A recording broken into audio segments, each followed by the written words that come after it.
Hey, Grand Rising. It's me, Nisi. Well, I guess I should say Grand Ascension, right? Because we're on that trajectory to ascend and to learn and grow and to step in our truth as sentient ones, right? Today is Sunday. I don't know, May the 4th or 5th, May the 5th, I think, Cinco de Mayo. So they say. So I wanted to come on here and I wanted to read something that I had just received via Amazon Prime, another book, right? I know you guys have, if you follow me, then you know I follow Chief Red Wolf over on here on YouTube as well as on Facebook. He is one of very few that cuts to the chase and tells it like it is. And a lot of people have a hard time listening and a lot of people have that do not have the intestinal fortitude to understand what this is and to go on that journey of self-discovery within yourself and stepping into your truth and also understanding what this is, right? I found an excellent book and I wanted to share it with you all, and I want to read this introduction. But first, I know that many of you probably do already have this book. It's called Behold a Pale Horse. I'm not going to be reading this particular book, but I wanted you to see that this is one, if you haven't ordered it, you need to. And another book by Judge or Attorney Melvin Stamper, Fruit from a Poison Tree, right? Very excellent read. And I wanted to read the introduction to you, right? On the back of the book, it says a remarkable exposure of government corruption and treason that will leave you breathless. Melvin Stamper, author of The High Priest of Treason, the Federal Reserve, which I'm going to order that tonight, has now written a book that will inflame all who read it. This compelling story could be told only by one who has dedicated much of his adult life to research and investigation. Oh, what a tangled web we weave. What you will learn will change your life. He throws down the gauntlet and challenges each of us to wake up and hold government responsible now before it is too late. And I really want to say it probably is. And I'm not trying to give it energy, but I'm going to say we've let this machine get out of control. And now it's the only way to rein it back is destruction and to start over. I hate to say it, but I'm not here to stop anything. I just want to bring awareness to certain topics. It's up to you what you do with the information, right? That's all I'm saying. I'm not here to change people's minds. However, I do always say, be the change you want to see all around this planet, because it is up to you and I to make that positive change we want to see, right?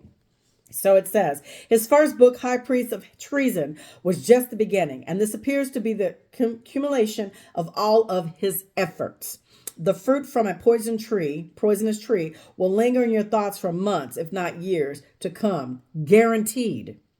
Thanks to the Patriot Act, the average American now has no freedom from having government agents strip search his children, rummage through his luggage, ransack his house, sift through the bank records, and trespass in his fields. Today, a citizen's constitutional right to privacy can be nullified by the sniff of a dog. A judge has been granted by the Lord God Almighty immense power to judge his creation, we the people. But along with that power goes immense responsibility, in that the Lord on the day of judgment will hold the judge to a higher stand of judgment. And so shall it be, right? So I'm going to read this first part, the introduction. And if you don't know anything about this gentleman, I'm going to just tell you the forward part. It says, Melvin Stamper has experienced a remarkable life journey few of us will ever experience. His background in law and criminal investigation has enabled him to uncover facts of the crime of the millennia, exposing the motive along with the conspirators.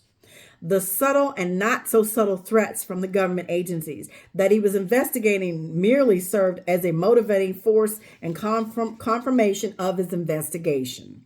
Experience is one of the factors we must all use in determining credibility of another. And Stamper's experience in law, analytical thinking, and detection reveals that of any other in the investigation of a crime involving government subterfuge and cover-up. This author served the country as a United States Marine in South Asia, a police chief, a railroad special agent, CIA intelligence source, industrial engineer, pilot, law professor, legal researcher, private investigator, and an ombudsman with the Department of Defense. His analytical skills were honed by all of his experience and education for the investigations of his life, the United States government.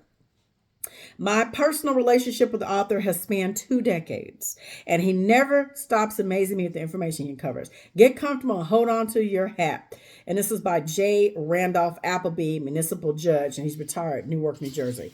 So here's the introduction. I want to read this, and I really want you guys to just get you a glass of sweet tea, a beer, whatever you're drinking, bottled water, lemonade, mineral water, whatever. And I want you to just really sit back and I want you to listen to what I'm going to read to you, because I had to come on video and just say, hey, you guys owe it to yourselves to learn the truth and know what's really going on. And I think this book will uncover quite a bit of it. All right, let's get into the introduction. It says, several months prior to writing of this book, I began questioning my motivation for doing so. I had a comfortable lifestyle with no real bone to pick with anyone, especially the government. I had achieved a comfortable financial position, well educated, firmly established in the legal profession, and most importantly of all, I had a loving, caring family. But what then motivated me to take on both the state and the federal governments, the proverbial bigger bullies on the block? The answer is that I discovered that both the state and federal governments have been lying to and stealing from we the people. Of all criminals, the ones that are personally repugnant to me are liars and thieves. These species of criminal I cannot abide in any manner, from any source, especially the government. Ergo, the years of research uncovering the story you are about to read, the government and the international global elite has systematically stolen our wealth and our birthrights as Americans. We already know that when they came across the shores hundreds of years ago. We were here already. Plymouth Rock landed on us, right? My old thoughtsiness ones. So it says, the title of the book, Fruit from a Poisonous Tree, explains the theft of our wealth and identity, and the book tells what we can do about it. The story is not about high drama, but it has that. It is not a story about insatiable greed. It has that also. This story is about the planned, deliberate destruction of the United States of America by the arch enemies of this nation who have been around since its inception, the global elite, whose identity you will discover. Goes back to this. And it also goes back to this bad boy right here. We're going to show you. Boom. There you go.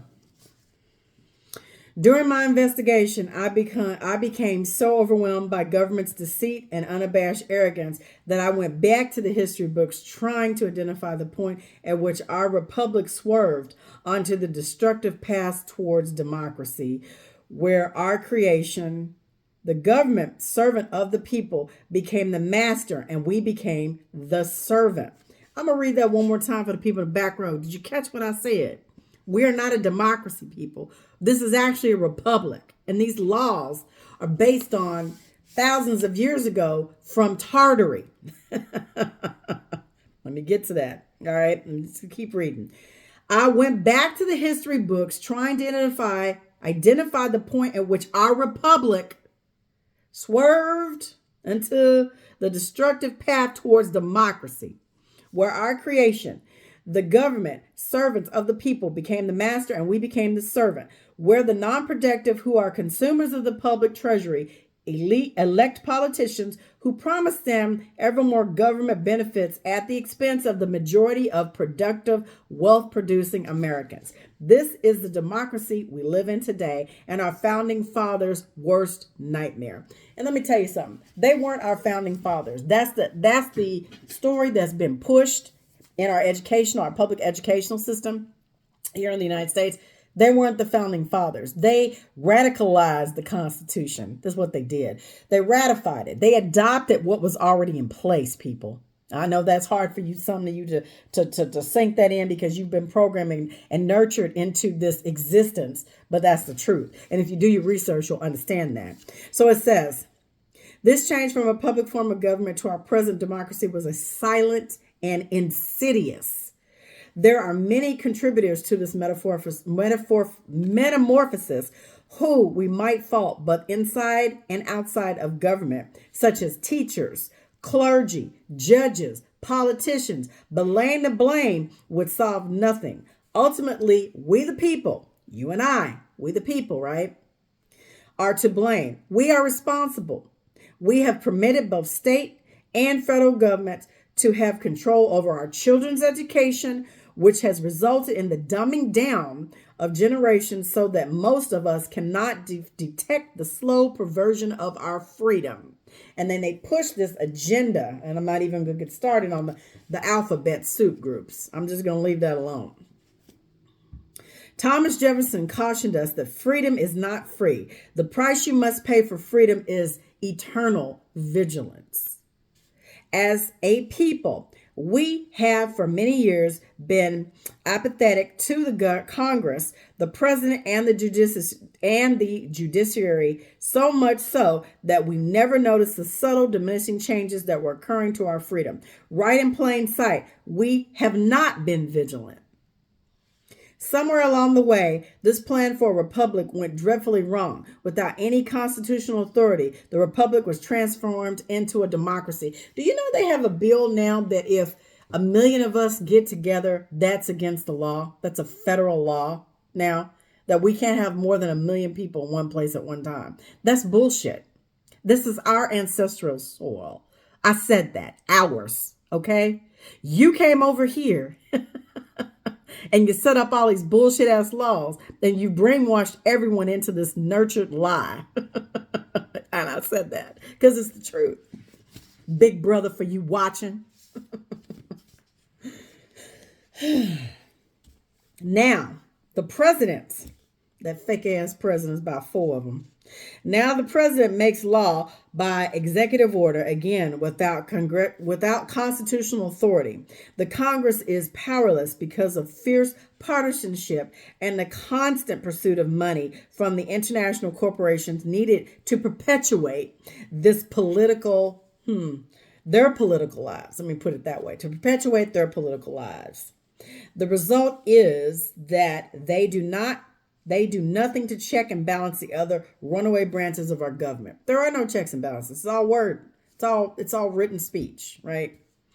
The agencies that were created by Congress to make and enforce regulation and administer the draconian laws of the Congress and the executive branch now answer only to the diseased, corrupted body of the executive branch, which answers to no one but the international cartel of bankers. We all know who they are.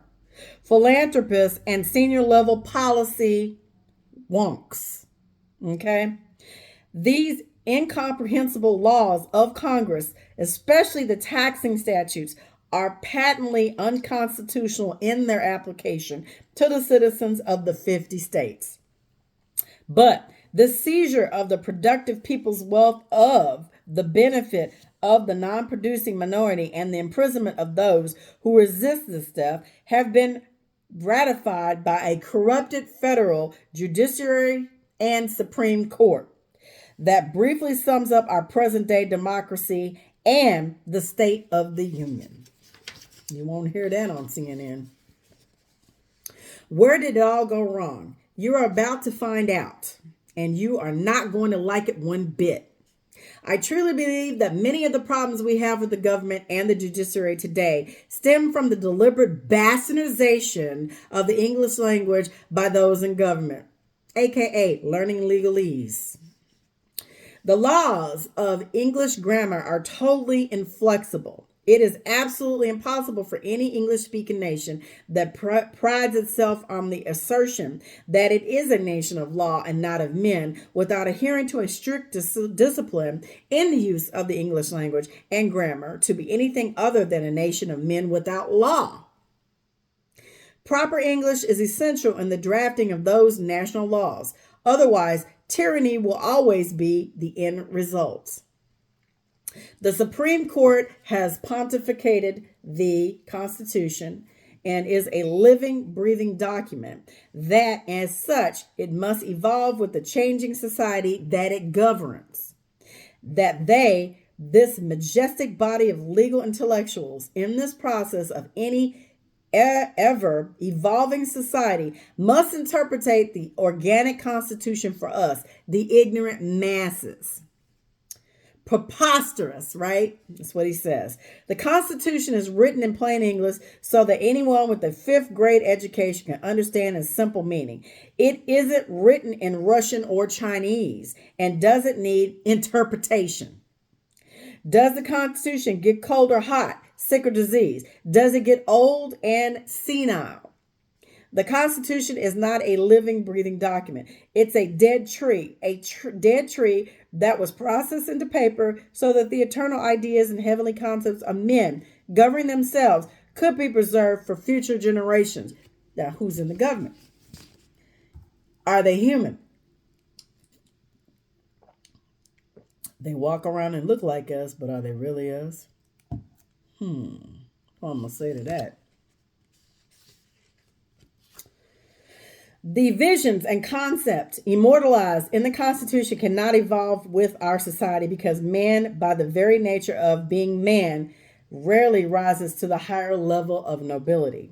We as a species usually evolve to a lower base of decadence, immortality, one notch above a slug. That's the nature of a man, and it has been so since the Garden of Eden, or so they say. That's what they like for us to believe. But we all know coming into these avatar bodies, this is just a body. We're sentient beings. We have a right to freedom.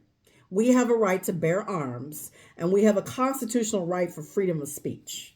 And we have a right to oppose the government.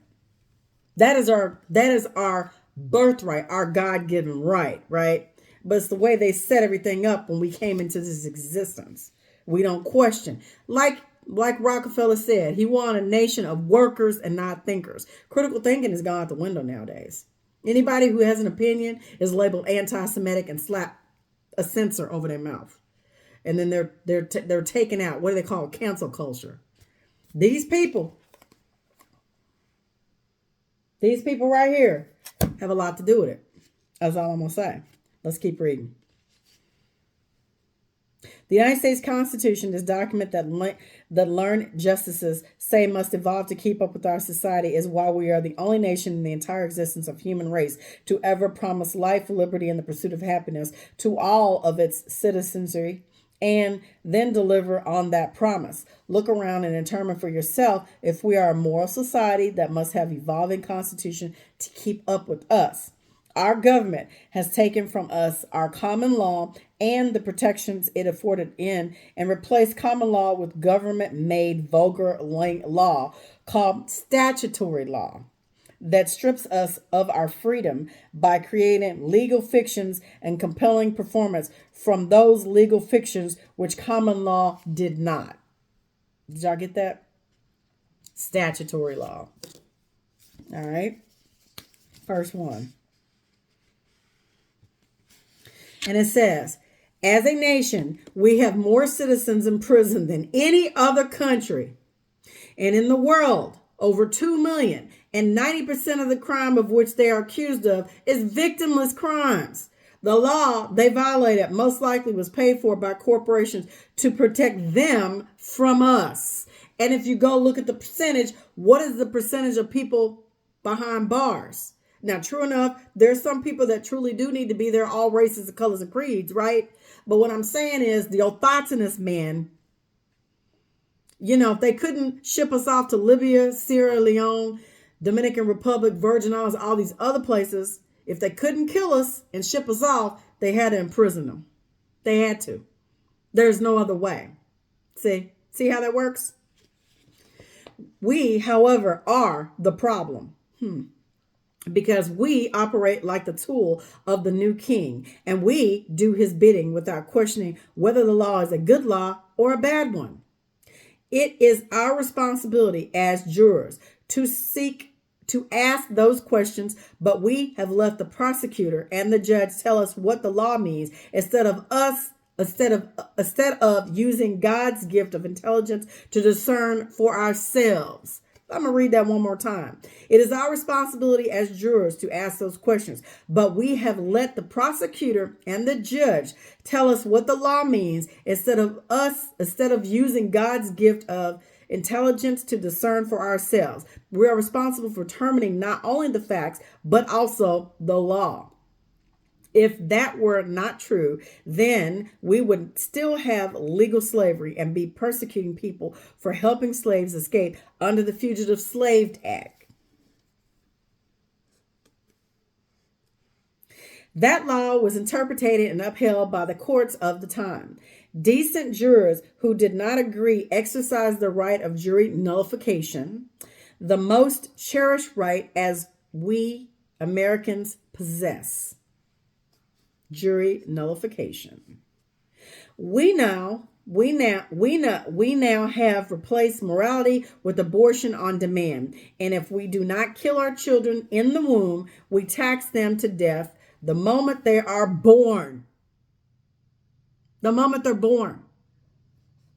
Does it not seem immoral to permit a Congress to spend money that it does not have so that every future generation will be obligated to pay from their labor and property for their entire life on a debt that is 60 or 80 years old? The moment your child is born, she has a debt to the Federal Reserve Bank of $22,000 and rising. Did y'all know that? I'm going to read it one more time. The moment your child is born, she or he has a debt to the Federal Reserve Bank, Inc. of $22,000 and rising. It is not only immoral, it is the thing of which violent revolutions are made. If we do not stop this insanity here and now, our grandchildren and great-grandchildren will, and it will not be pleasant. Waco, Texas is an example of what the new king wanted us to see, because that is our future if we do not comply with the king's demands. We permitted our government to negotiate and pass the NAFTA and the GATT treaties, GATT treaties, which guaranteed that this nation will never again be industrial or technical world power, assuring that our people are doomed to a third world aggregation life within the next 50 years. As I write this introduction, my book is finished and I have reviewed its contents. Because of my knowledge of government corruption, I am becoming incensed while organizing my thoughts for this introduction. My antagonism was so great while I was researching that I expanded my citizenship from the corporate United States. Ho! I'm in that process myself. That exportation document is in the first chapter of this book and sets the tempo for the remainder. I hope that if nothing else, you will come away from this reading experience a wiser and more determined citizen of your state with a passion for recovering what was ours and what was stolen from us. And I will take it even further to say the Afatanus brothers and sisters, us dark skins, and I know, please believe me when I say light skinned brothers and sisters. I don't say white, I say light skin. Please believe me when I say I love each and every one of y'all. I love all races and colors and creeds. But what has been done to the Afatanus Americans here on this soil, and it's not just you, okay? Because we know you can trace your lineage back from coming over here, right?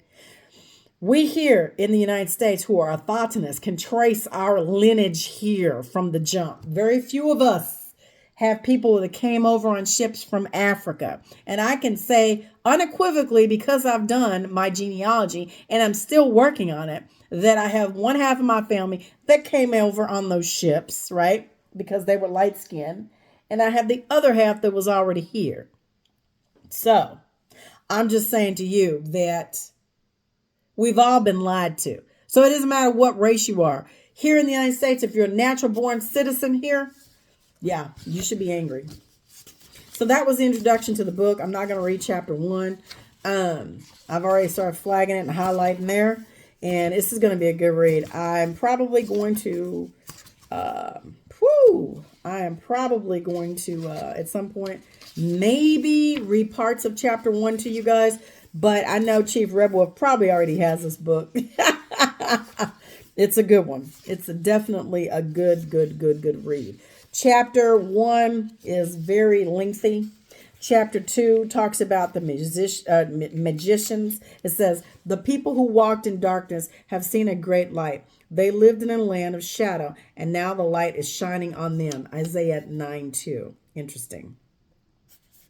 Chapter 1 is a citizenship exportation. Okay.